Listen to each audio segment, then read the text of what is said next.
La terapia cognitivo-conductual puede definirse como la aplicación clínica de la ciencia de la psicología, que se fundamenta en principios y procedimientos validados empíricamente.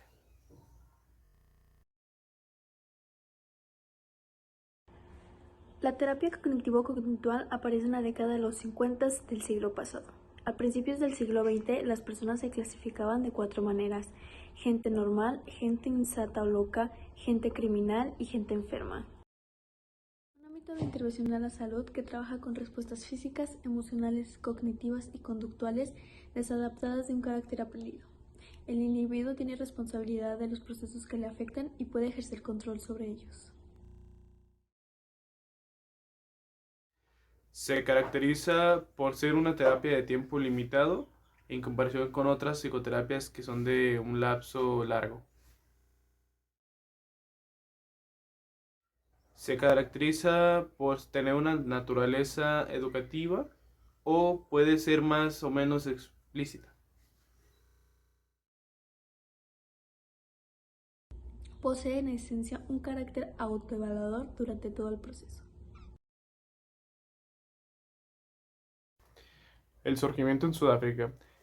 El principal exponente de la terapia de la conducta en este entorno fue Joseph Wolff, el cual la base de sus investigaciones se centra en el trabajo sobre la neurosis experimental de Masterman y la obra de Hull. Wolff propuso un principio teórico de la inhibición recíproca como base de la intervención. Para la neurosis, la desensibilización sistemática, aunque fue propuesta anteriormente, Wolff lo sistematiza para los humanos usando la relajación.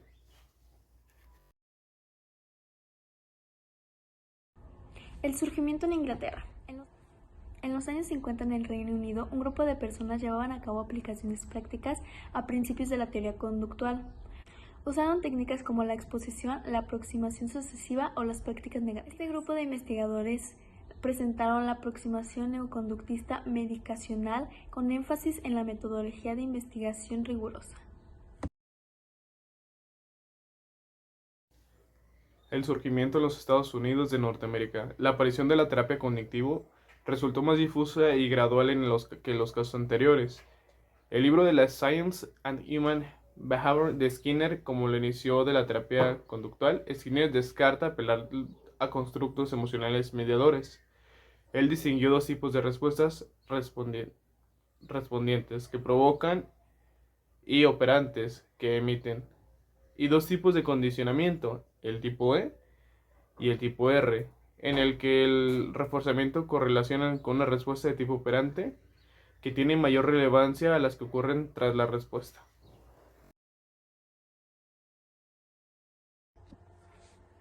Segunda generación. El papel de los aspectos cognitivos en la terapia de la conducta.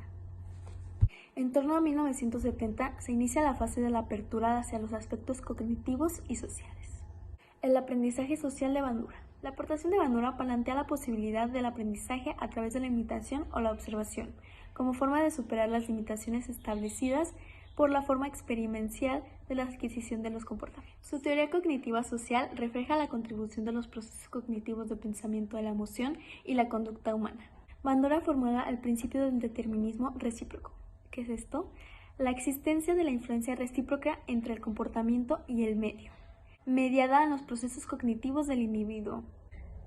Esta influencia se realiza de forma sincrónica en todos los elementos. Otra de las aportaciones de Bandura fue el término de autoeficacia y su relación en el tratamiento. La autoeficacia se define como la expectativa de la eficacia. Es diferente al concepto de expectativas del resultado, que es la convicción del sujeto acerca de la conducta determinada. La percepción de autoeficacia determina el esfuerzo realizado y la persistencia, y a su vez basada en las 4 fuentes: los logros de la ejecución, la expectativa binaria, la persuasión verbal y el estado fisiológico o el estado emocional. Fue el impulsor de los aspectos cognitivos y de la noción del autocontrol. Las aportaciones terapéuticas de Bandura son todas aquellas basadas en el aprendizaje vicario. El surgimiento de las terapias cognitivas. La imaginación de las situaciones terminadas en la ADS supone el primer paso para la introducción de los aspectos cognitivos en la primera generación. Posteriormente, en el conductismo medicinal, introdujo variables internas moduladoras de la respuesta a estímulo. El enfoque contextual. Los nuevos desarrollos de los análisis aplicados a la conducta han recibido diversas denominaciones, tales como análisis de la clínica, enfoque contextual o conductismo contextual, en el que se enfatiza el peso del contexto en la determinación y la explicación de la conducta. A esto lo llamamos terapias de tercera generación. Este enfoque toma su nombre desde la sustentación en el paradigma del contextualismo funcional y se caracteriza por el ambientalismo radical. El enfoque contextual ha vuelto los ojos de la investigación sobre el aprendizaje, tratando de tener en cuenta los desarrollos de esta.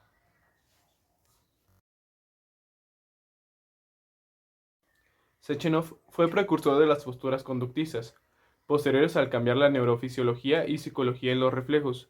Sus discípulos fueron Pavlov y Becherev-Pavlov. Estaba interesado en estudiar la actividad cerebral a través de los reflejos.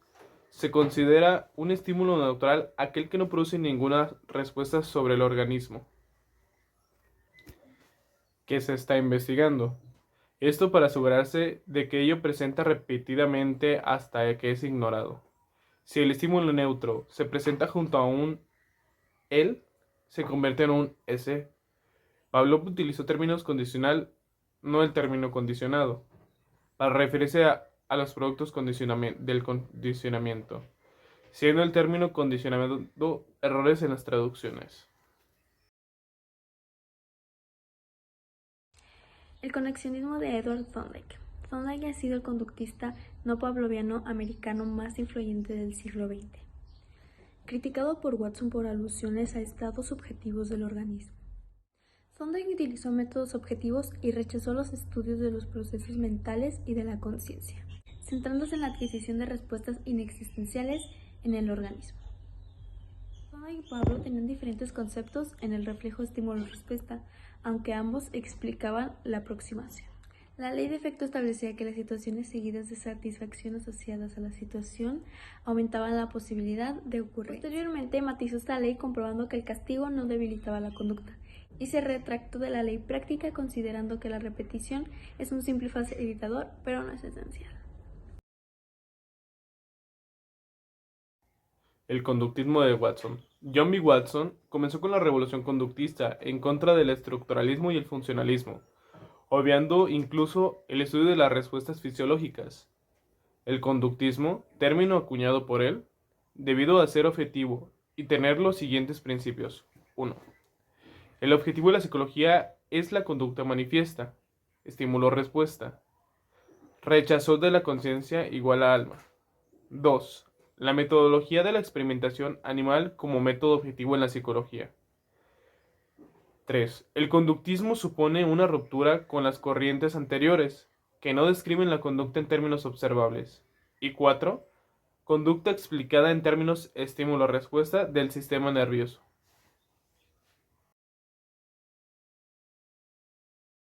El neoconductismo. Eden Whittier es considerado el neoconductista más ortodoxo al llevar al extremo el principio de antigüedad de estímulos.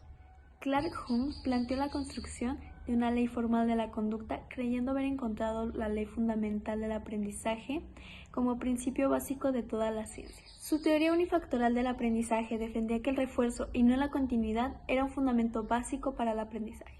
El neoconductista más influyente es Howard Mower, que formula la teoría de dos factores o biofactorial del aprendizaje.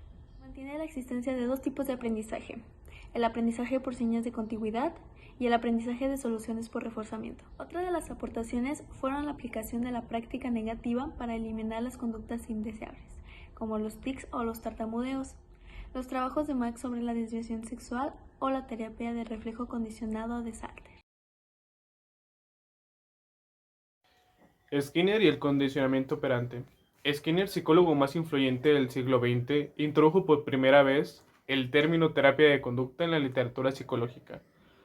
La clasificación que hizo Skinner del aprendizaje estaba basada en paradigmas de Pavlov y de Thorndike, señalando que había ciertas áreas donde los dos condicionamientos no se distinguían. La diferencia entre condicionamiento clásico y condicionamiento operante dirigió la atención hacia la conducta operante, desarrolló una metodología y el análisis experimental de la conducta, centrado en la relación entre comportamiento y estímulos ambientales. Esto dio lugar a un ambientalismo radical, culminado en el libro de Science and Human Behavior, que marcó el inicio del desarrollo de la terapia de la conducta en Estados Unidos. El análisis experimental de la conducta dio origen a la orientación denominada análisis conductual aplicado.